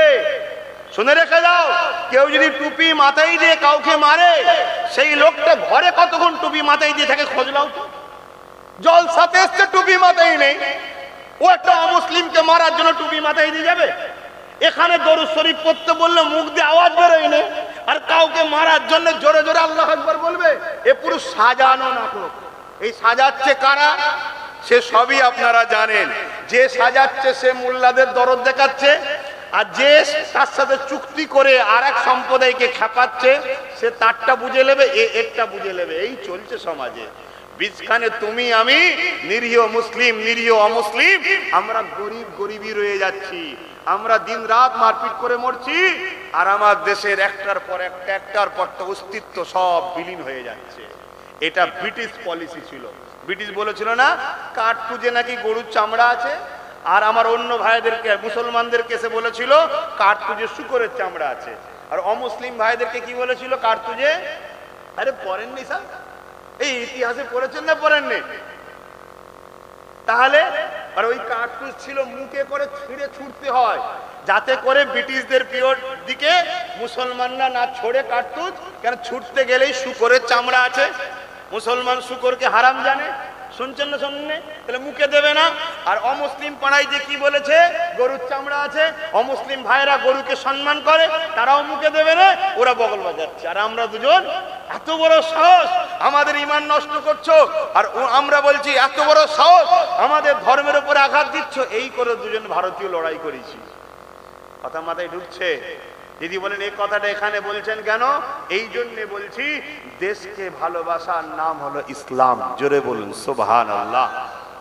আমরা ইসলামকে শুধু মসজিদের মধ্যে বেঁধে রেখে দিয়েছি, না না না, ইসলাম দেশকে ভালোবাসার নাম। যাক, আমি ওইদিকে যাচ্ছি না। আমার রাসূল পাক কি বললেন? সমাজে কিছু লোক আছে, তারা মক্কায় যে বলবে মুহাম্মদ প্রতিশোধ লিবার জন্য 1 লক্ষ লোক নিয়ে আসছে, তারা ভয়ে ছুটি করবে, তারা কষ্ট পাবে। এটা আমি নবী চাইবো না, আমি একা যাব। আহা, কুরবান যাক। আল্লাহ নবী যখন একা মদিনায় মক্কায় ঢুকছে, পুরো মক্কা ফাঁকা। ইতিহাস বলছি বাপ, পুরো মক্কা ফাঁকা। আল্লাহ নবী সেই শিশুবেলার গলি দিয়ে কোথা ঘুরেছে। নবী তো মক্কায় আগমন করেছে, সেই স্মৃতিগুলো দেখছে, আর চোখের পানি ফেলছে আর ঘুরছে। এ দরজার কাছে গিয়ে ডাক দিচ্ছে, ও দরজার কাছে ডাক দিচ্ছে। নিজের প্রতিবেশীদের, সব তো বাড়ি, সব তো আত্মীয়তা, প্রতিবেশী তো ডাক দিচ্ছে, কেউ কোথায় নাই। দেখছে একটা বুড়ি মহিলা একটা পুটলি ধরে টানাটানি করছে, ভারী পুটলি। আল্লাহ নবী পিছন দিয়ে যে বললেন, মা মক্কার মানুষ গেল কোথায়? বুড়ি বলছে, জানিস না ওই মোহাম্মদ আসছে প্রতিশোধ নিতে 1 লক্ষ লোক নিয়ে। নবী যেটা ভেবেছিল সেটা হলো না? হলো না? জোরে বলুন। কেউ এসে লাগিয়েছে না লাগাইনে? তাই আমি আমার ভালোবাসার মানুষদের ঘরে বলি, তোমরা আমি যখন কোনো জায়গায় জলসায় যাব, অমুসলিম ভাইদের গ্রামে কখনো স্লোগান দেবে না, আর আমার পিছু পিছু দল বেঁধে যাবে না। কেন? প্রত্যেকটা গ্রামে 2-4টে করে ধর্মে সেজে থাকে, কিন্তু তাদের লক্ষ্য হলো বিভাজন তৈরি করা। প্রত্যেক গ্রামে থাকে, আমার গ্রামও আছে, মুসলিম গ্রামেও থাকে, বুঝতে পারছেন? তারা তখন কি করবে? দেখেছিস ভুল মেসেজ ছড়াবে। এজন্য আমার ভাইদেরকে আমি বলি, নিজের গ্রামে ধর্ম করো, নিজের মসজিদ ধর্ম করো, নিজের এলাকায় স্লোগান দাও। মানুষ হিসাবে হিন্দু, মুসলিম, দলিত, আদিবাসী সবাই মিলেমিশে থাকো। কেন? মানুষ তোমরা। ব্যবসা করো মিলেমিশে, কারবার করো মিলেমিশে, দেশ চালাও মিলেমিশে, অর্থনৈতিক কাঠামো বাড়াও মিলেমিশে, কিন্তু ধর্মে তুমি তোমার ধর্ম করবে, সে তার করবে। কথা বুঝে আসছে? এই জন্য বারণ করি, কেন সব শিক্ষা আমার রসুল দিয়েছে। মানুষ আছে মিসগাইড করবে। আল্লাহ নবী এই মহিলাকে বলছে, মা কে বললো আপনাকে? বলছে, বাবা তুই চিনিস না মোহাম্মদকে? আমার রসুলকেই বলছে। এখনকার মতো তার ফটোকপি নেই রে বাবা। আব্বাস সিদ্দিকীকে আমেরিকার লোক জেনে গেছে। তখন তো সিস্টেম ছিল না, ফটো সিস্টেম তো নেই। কথা বুঝলেন? হ্যাঁ রে বাবা, শুনলাম 1 লক্ষ লোক নিয়ে আসছে আমাদেরকে মারবে বলে। রসুল 1 লক্ষ লোক নিয়েছিল মারবে বলে না, কাবা তওয়াফ করবে বলে। কিন্তু মেসেজ কি গেছে? মারবে বলে। কথা মাথায় ঢুকছে? তাই সবাই পালিয়েছে। আমি বাবা এই ভারী পুটলিতে কিছু দামি দামি জিনিস আছে, ছাড়তে পারছি না আর যেতেও পাচ্ছি না। আল্লাহ নবী বললেন, মা আপনার প্রতিবেশী কেউ নেই? আপনার ঘরের লোক কেউ নেই? বলছে, বাবা আমার ছেলেরা সব আমাকে ছেড়ে পালিয়ে গেছে। কি বলছে? বলুন বলুন। আর এখানে কোনো মায়ের লাল বলো নবী মানো, এখানে কোনো মায়ের লাল হাত তুলে বলো নবী মানো। নিজের জানের থেকে, মায়ের জানের থেকে নিজের জানকে বেশি দামি মনে করে এমন কেউ আছে? বলো। তোমার মায়ের ওপরে হামলা হবে, তুমি মা ছেড়ে দিয়ে নিজের জান বাঁচাবার জন্য পালাবে, এমন কেউ আছে এখানে? যদি থাকো সে উম্মতে মুহাম্মাদি হতে পারো না। কারণ নিজের জান দিয়ে মায়ের জানকে রক্ষা করার নাম হলো ইসলাম। জোরে বলুন সুবহানাল্লাহ। আল্লাহ নবী চোখ ভরা পানি নিয়ে মনের মধ্যে বলতে লাগলেন, হাই মা, মোহাম্মদ তোমাদের মারতে আসেনি, মোহাম্মদ তোমার বাচ্চাকে শিখাতে এসেছে মায়ের পায়ের তলায় জান্নাত, মাকে ছেড়ে দিয়ে যাস না। জোরে বলুন সুবহানাল্লাহ। আল্লাহ শুকর, যাদের দিলে মোহাম্মদ রসুল আছে তাদের বাড়ির একটা মা বৃদ্ধাশ্রমে নাই। শুনছেন না? শোনেন? আর যাদের দিলে মোহাম্মদ রসুল নেই তাদের হাজারো ঘরের মা বৃদ্ধাশ্রমে আছে। কেন? মায়ের গুরুত্বই বোঝে না। পৃথিবীর যদি রাজত্ব দেওয়া হয় আমাকে, পৃথিবীর রাজত্ব যদি দেওয়া হয় আমাকে, আর যদি বলা হয় তুমি তোমার মায়ের সঙ্গে বিয়াদবি করো, আমি রাজত্ব থেকে লাঠি মেরে দেবো, আমার মায়ের কদমে ঠোঁট লাগিয়ে চুমা দেবো। জোরে বলুন সুবহানাল্লাহ। কারণ আমার মায়ের পায়ে চুমু খাওয়াটা হলো আমি আমার জান্নাতে চুমা দিলাম। জোরে বলুন সুবহানাল্লাহ। মা সেই নিয়ামতের জিনিস, এটা আমেনার লাল আমায় শিখিয়েছে। কারণ পৃথিবীর রাজত্ব সিংহাসনে বসবো, বসতে দেরি, মরতে দেরি নেই, 1 মুহূর্তে আমার মরণ হয়ে যেতে পারে, ওর রাজত্ব বেকার হয়ে যাবে। আর মায়ের কদমে যদি চুমা দিই, আল্লাহর জান্নাতে চুমা দেওয়া হলো। মা আমার এত সম্মানের জিনিস, এ শিক্ষা রসুল দিয়েছে। আমরা মাকে ভালোবাসি কিন্তু মায়ের ইবাদত করি না। ইবাদত কার করি? জোরে বলুন। আল্লাহর। সেজদাটা আল্লাহ ছাড়া কাউকে করি না। কথা মাথায় ঢুকছে? কেন? মাকে যিনি বানিয়েছে তিনার সেজদা করি, আর মাকে তিনি সম্মান করতে বলেছে, সম্মান করি তিনার হুকুমে। জোরে বলুন সুবহানাল্লাহ। তোমার রসুল পাক বললেন, মা আপনি কি আমায় ছেলে মনে করবেন? তাহলে আপনার পুটলিটা আমি নিয়ে যাব। শুনছেন? বুড়ি আমার রাসূলুল্লাহর দিকে একবার তাকালেন, তাকিয়ে বলছে, বাবা তোর বাড়ি কোথায়? আল্লাহ নবী পরিচয় গোপন করলেন। তোর বাড়ি কোথায়? মা মনে করুন আমি একজন অতিথি, পথিক, মুসাফির আরবিতে বলে। ইজাজত আছে মা? ছেলে মনে করেন, পুটলি নিয়ে পালাবো না, আপনার সাথে সাথেই যাব। বলুন মা। আরে বাবা লেনা রে বাবা, তাড়াতাড়ি চ বাবা, মোহাম্মদ আসার আগে চলে যায়, না হয় ও মেরে ফেলবে। আল্লাহ নবীর চোখ ভরা পানি, যে আল্লাহ আমি মানুষকে এত কষ্ট দিই, মানুষ আমার সম্বন্ধে এইভাবে। আল্লাহ নবী পুটলি নিয়ে যাচ্ছে, পাহাড়ে উঠছে, পাহাড়ে উঠছে। বয়স্ক মানুষ হলে বাপ দুপা হেঁটে কষ্ট হয় না, হয় না? কিছুটা যায় আর হাঁপিয়ে যায়। আল্লাহ নবী বলেন, মা একটু রেস্ট নেন না।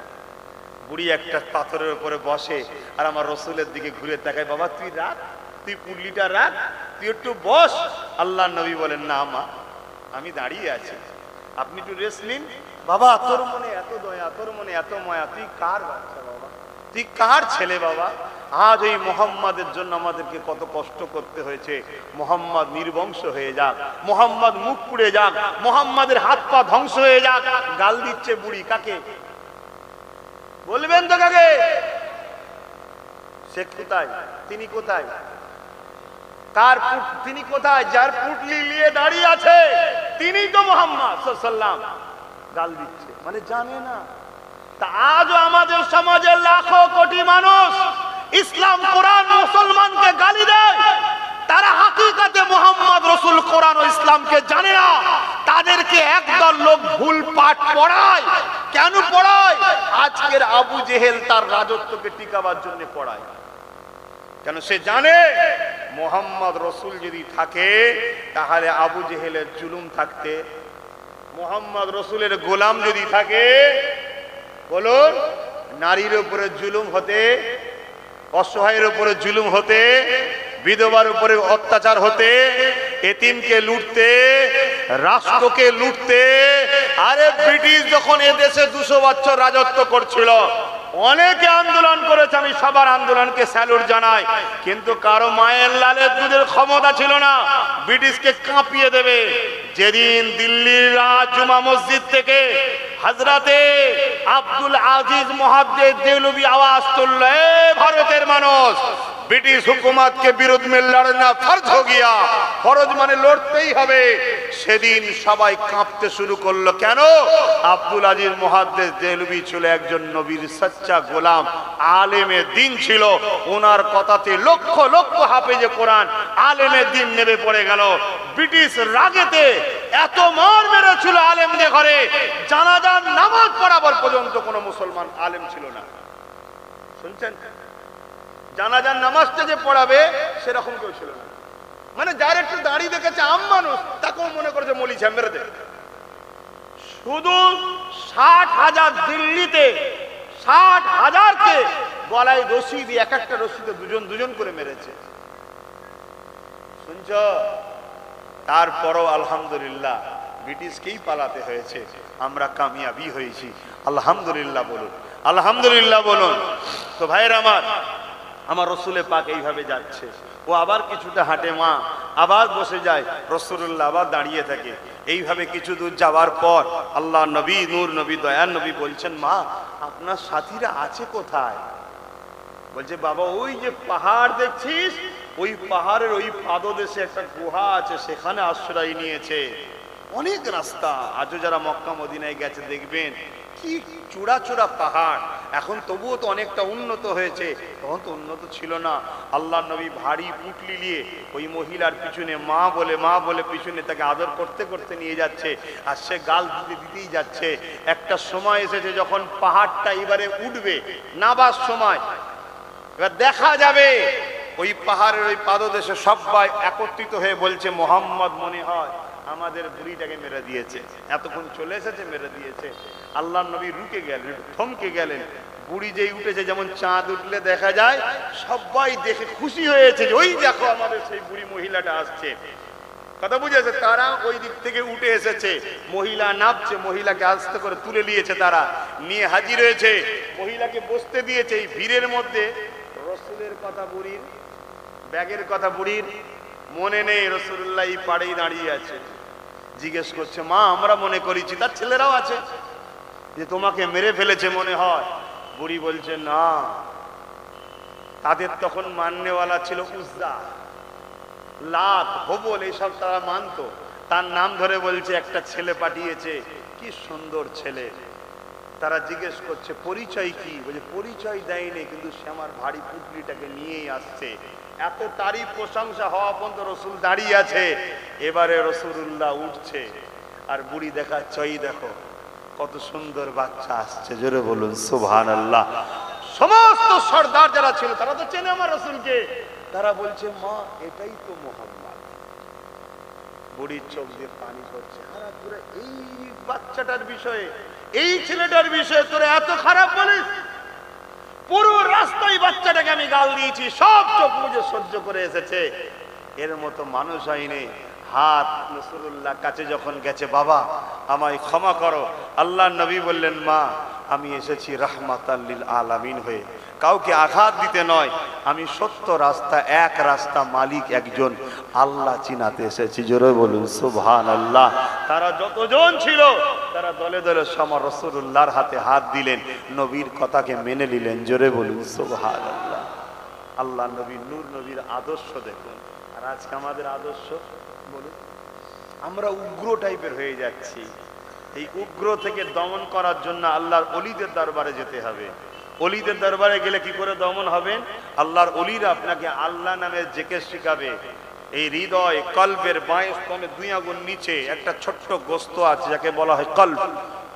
ওই কলবটাকে পাক, যার পুরো শরীর তার পাক, আর এই কলবকে পাক করার একটাই জিকির আছে, সৃষ্টিকর্তার নাম আল্লাহ।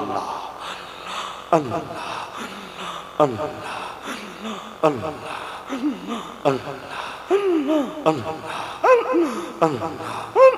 এখানে ধাক্কা মারতে হবে, তবে এটা পাক হবে। এটা যখন পাক হবে আপনার এই হাত দিয়ে কাউকে জুলুম করতে মন যাবে না, খিদে লাগলেও হারাম খেতে মন যাবে না, এই চোখ দিয়ে খারাপ দেখতে মন যাবে না, এই কান দিয়ে খারাপ শুনতে মন যাবে না, এই পা দিয়ে খারাপ জায়গায় যেতে মন যাবে না।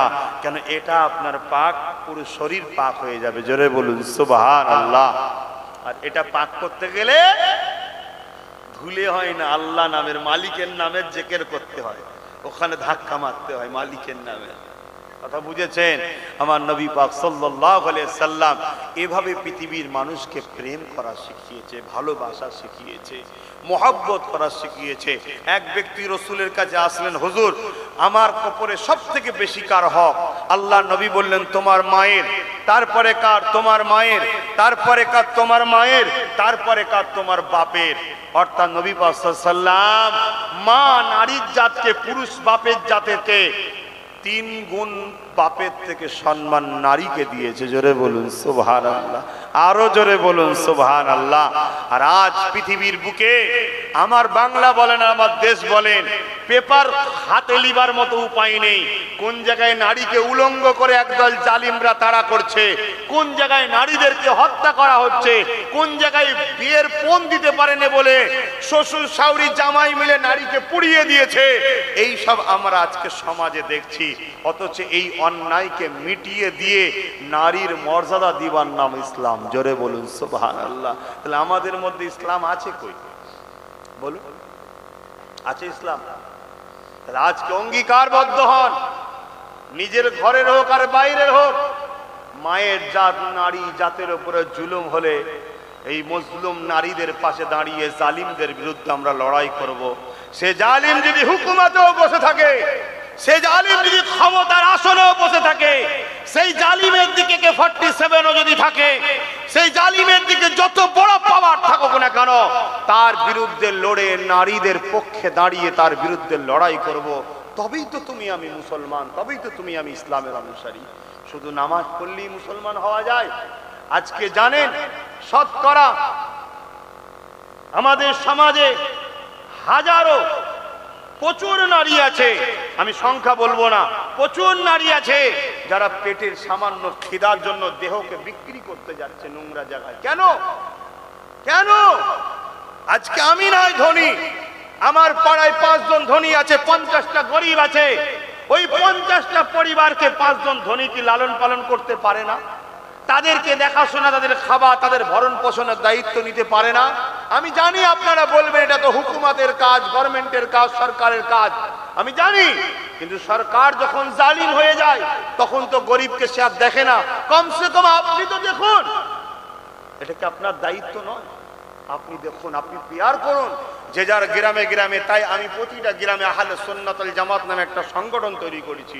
ওই সংগঠনের মাধ্যমে আমার লিস্ট নেওয়া হয় কোন গ্রামে কে গরিব আছে না আছে, তাদের খাওয়া দাওয়ার ব্যবস্থা, ভরণ পোষণের ব্যবস্থা, তাদের বিশেষ করে শিক্ষার দিকে গুরুত্বটা বেশি দিই, যাতে করে তার বাচ্চা শিক্ষিত হয়ে উচ্চ জায়গায় চলে যায়, কমসে কম জীবনের মতো গরিবিটা দূর হয়ে যায়। এগুলোর নাম ইসলাম। জোরে বলুন সুবহানাল্লাহ। ওই মাথায় টুপি দিয়ে অমুসলিমদের গ্রামে গিয়ে জোরে জোরে তাকবীর দিয়ে বাজার গরম করার নাম ইসলাম নয়। কথা মাথায় ঢুকছে? আজকে আমাদের মধ্যে সব 2 নম্বর ঢুকে গেল। আর এগুলো ঢুকানো হয়েছে কেন? ঢুকানো হয়েছে যাতে করে আমার ধর্মকে সমাজ খারাপ বলে, খারাপ বলে। আর আমার সমাজের 5টা কুলাঙ্গারের জন্য পুরুষ আমার ধর্মের উপরে আঘাত দিচ্ছে। একদল দাজ্জাল মিডিয়া বসে আছে, আছে না? নাই একটা কিছু ফল্ট পাবে সমাজের 2-4টে কুলাঙ্গারের জন্য, অমনি দাজ্জাল মিডিয়া শুরু করে দেবে, এই মুসলমানরা তো এরকম, মুসলমানরা তো এরকম, মুসলমানরা সেরকম। কেন?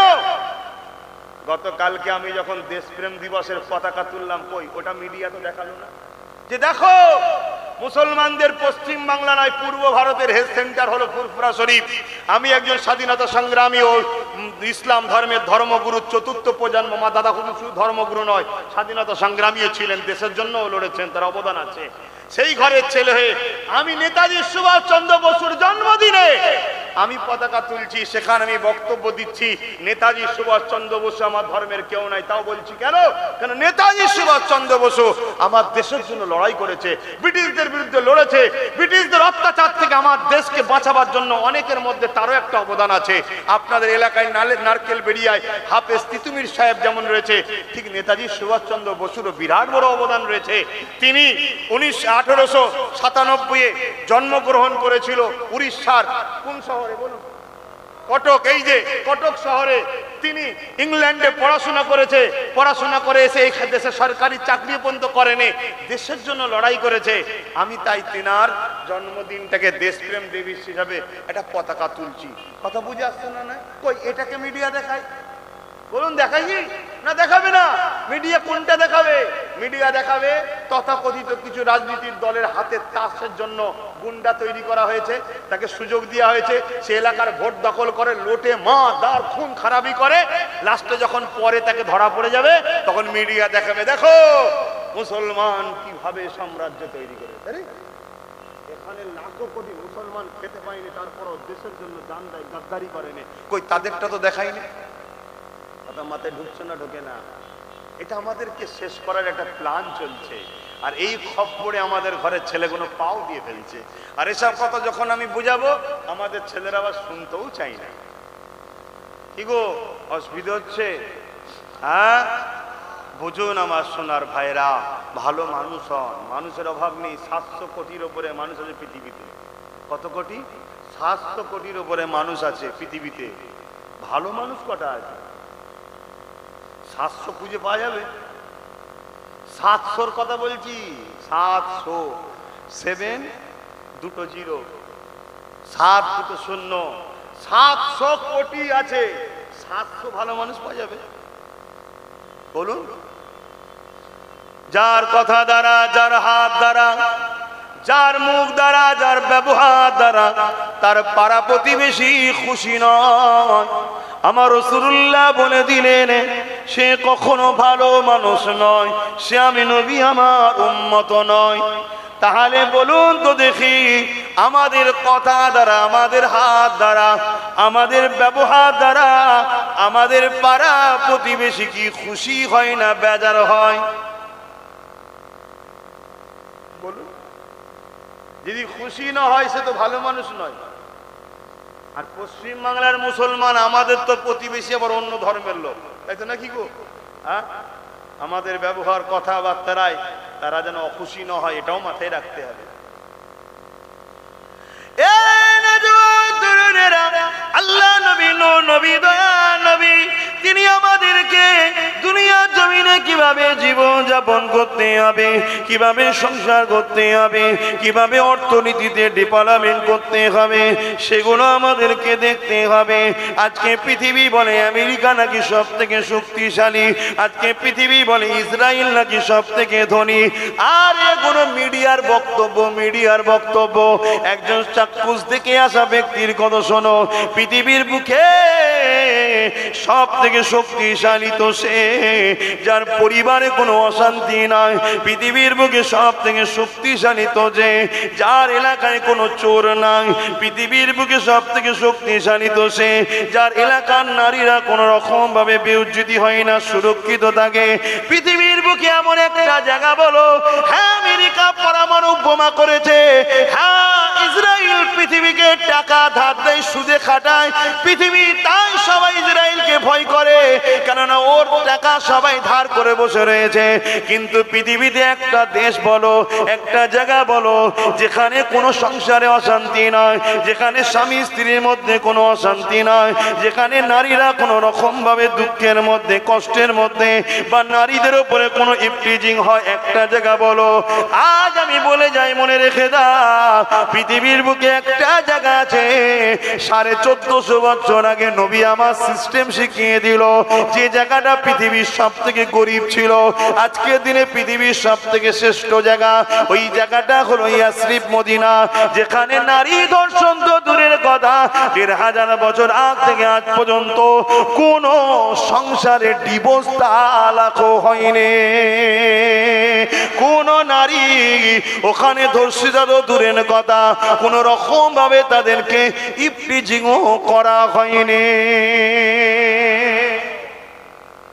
মদিনায় চোর নেই, মদিনায় খুনি নেই, মদিনায় ধোঁকাবাজ নেই, মদিনায় চিটিংবাজ নেই, মদিনায় প্রতারণাকারী নেই, মদিনায় নারীর উপর জুলুমকারী স্বামীও নেই, বা লম্পট কোনো ছেলে নেই রাস্তার নারীকে ইফটিজিং করবে। মদিনা শরীফে কোনো দুর্নীতি নাই, মদিনা শরীফে কোনো গরিবও নাই। শুনছে কেন? এটা আমেনার লালের দেখানো তৈরি সিস্টেমে আজ তারা অক্ষরে অক্ষরে চলছে। জোরে বলুন সুবহানাল্লাহ। কোন সংসারে অশান্তি নেই, কোন সংসারে ডিভোর্স নাই। হ্যাঁ আপনি বলতে পারেন বিমার হলে কি হবে? আরে বিমার হতেই পারে না তুমি যদি মোহাম্মদ রসুলের সুন্নতে জীবন কাটাও, বিমার হতেই পারে না। আমি কোন বিমারের কথা বলছি আশা করছি বুঝতে পারছেন। সাংসারিক জীবনের যা প্রয়োজন, কথা মাথায় ঢুকছে না? ঢুকে না, হতেই পারে না। আমরা দুনিয়ার বদ অভ্যাস, বদ নোংরা ছবি, বদ ভাবে জীবন যাপন, বদ সোহবতে উঠা বসা, বদ পরিবেশের স্টাইলের জন্য আজকে আমরা শারীরিক দিক দিয়ে সব কমজোরি হচ্ছে। আর কি খুলে বলতে পারি তোমাদের? তো যাক, আমার রসুলে পাক সাল্লাল্লাহু আলাইহি সাল্লামকে মডেল হিসাবে বানো, আমার নবীকে ফলো করো, আমার নবীকে পিয়ার করো, আমার নবীর দেখানো রাস্তায় চলো। আমার নবী যা বলেছে আজকের বিজ্ঞান রিসার্চ করে রাসূলুল্লাহ সত্যকে মানতে বাধ্য হচ্ছে। জোরে বলুন সুবহানাল্লাহ। 1500 বছর আগে রসুল বললেন তোমরা পানি যখন পান করবে বসে পান করবে, শরীরকে সোজা রেখে করবে, এক নিঃশ্বাসে খাবে না, অল্প অল্প করে খাবে, আস্তে আস্তে খাবে। আজকের বিজ্ঞান রিসার্চ করে বলছে হ্যাঁ মোহাম্মদ রসুল যেটা বলেছে ওটাই পানি পান করা সবথেকে উত্তম। কেউ যদি পানি ঠিকভাবে পান করতে পারে তার চেহারার গুলো সহজে নষ্ট হবে না, তার কিডনি নষ্ট হবে না, তার শরীর ভালো থাকবে। জোরে বলুন সুবহানাল্লাহ। 1500 বছর আগে রসুল পাক সাল্লাল্লাহু আলাইহি ওয়াসাল্লাম বললেন তোমরা খাওয়া দাওয়ার পর ডান দিকে কাত হয়ে শোবে। ছোট্ট ছোট্ট বিষয়গুলোও বলছি, কথা বুঝছেন না? কিভাবে খাবেন, কিভাবে শোবেন, খাবার আগে কি খাবেন, খাবার পরে কি খাবেন, কখন কখন খাবেন, সব রসুল শিখিয়েছে। জোরে বলুন সুবহানাল্লাহ। আমাদের লাইফ স্টাইলের প্রত্যেকটা সেকেন্ড সেকেন্ড রসুল আমাদেরকে শিখিয়েছে। আমাদের বলতে কি পৃথিবীর মানুষকে শিখিয়েছে। আমি নিয়েছি তাই বলছি রসুল। তবে হ্যাঁ আমি আবার কমপ্লিটও নিতে পারি না, আমারও দোষ আছে। আমি অক্ষরে অক্ষরে সব মানতে পারি নাকি? কথা বলছেন না কেন? মেনে উঠতে পারিনি, তাই আমার ক্ষতি হচ্ছে, আমি ক্ষতি হয়েছে, কথা বুঝে আসছে। কিন্তু যারা মেনেছে তাদেরকে খেয়াল করতে হবে। এই যে হার্ট অ্যাটাক হয় কেন? আল্লাহ নবী বললেন খাওয়া দাওয়ার পর ডান দিকে কাত হয়ে শোবেন। কোন দিকে? ডান দিকে কাত হয়ে শোবেন। কেন? বাঁ দিকে হার্ট আছে, কথা বুঝে আসছে। এই হাড়টা যখন আপনি বাঁ দিকে শোন, পুরো শরীরের চাপটা আপনার হাড়ের ওপরে পড়ে। শুনছেন? আর যখন আপনি ডান দিকে কাঁধে শুনছেন এবং গালের তলে একটা হাত দিতে বলেছে, পায়ের এই হাঁটু থেকে সামান্য ব্যান্ড করতে বলেছে, কথা বুঝে আসছে? এইভাবে যখন শোবেন আপনার পুরো হার্টটা ফ্রি হয়ে থাকবে, হার্ট অ্যাটাকের চান্স থাকে না। জোরে বলুন সুবহানাল্লাহ। হাই আমার নবীর উম্মত, সেই নবীকে ছেড়ে দিয়ে আজকে ওষুধের পিছনে আমরা ছুটছি। রসুলকে জিন্দেগিতে আনো, সব সমস্যার সমাধান হয়ে যাবে। জোরে বলুন সুবহানাল্লাহ।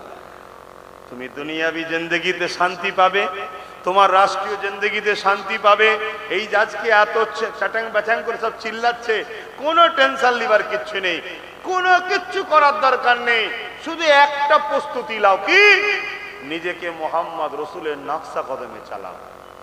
শুনছেন না? শুনুন। আরে চিঙ্গিস খানের মতো জালিম ঠান্ডা হয়ে গেছে, আলাকু খানের মতো জালিম ঠান্ডা হয়ে গেছে। শুধু নিজেকে মোহাম্মদ রসুলের সুন্নতে তৈরি করো, ভালো মানুষ হও, দেখবেন সব ঠান্ডা হয়ে যাবে। কথা বুঝে আসছে? আসেন, আল্লাহ আমাদের সকলকে সেই নবীর সুন্নাত অনুযায়ী জীবন গড়ার তৌফিক দান করে। বলুন আল্লাহুম্মা আমিন। ইয়া নবী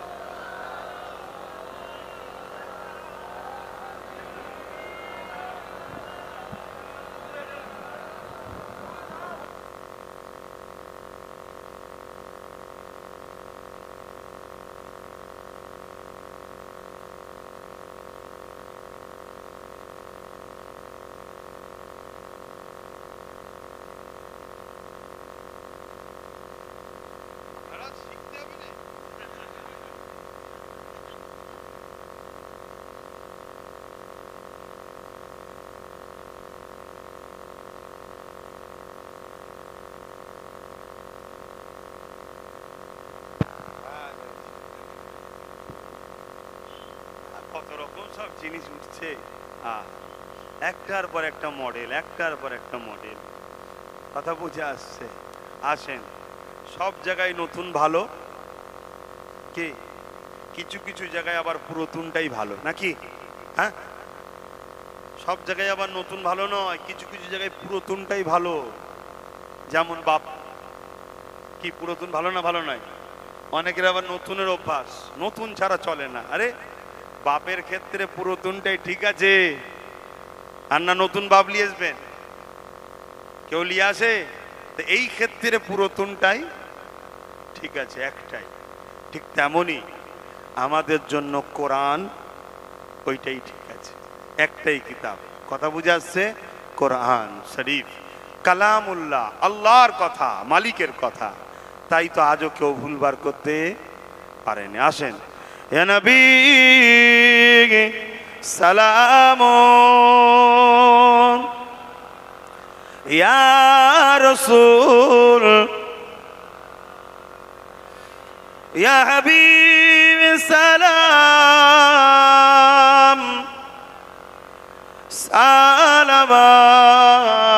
সালাওয়াতুল্লাহ। কঠিন হাসরের দিনে কি আছে মোদে কপালে, গুনাহগার উম্মাহ আত আপনার লইবেন সঙ্গে মাহশরে। ইয়া নবী সালামুন, ইয়া রাসূল সালামুন, ইয়া হাবিব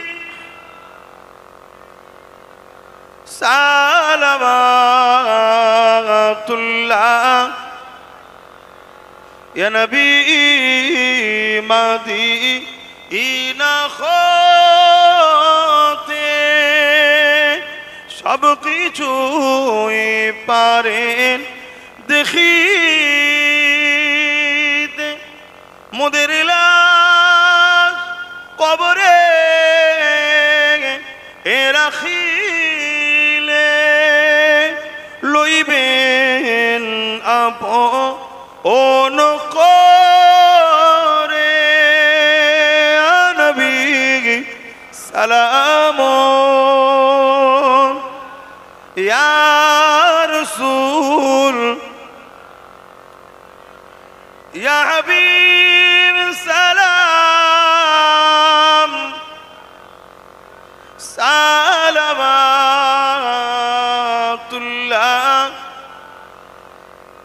সকলে দোয়া হবে।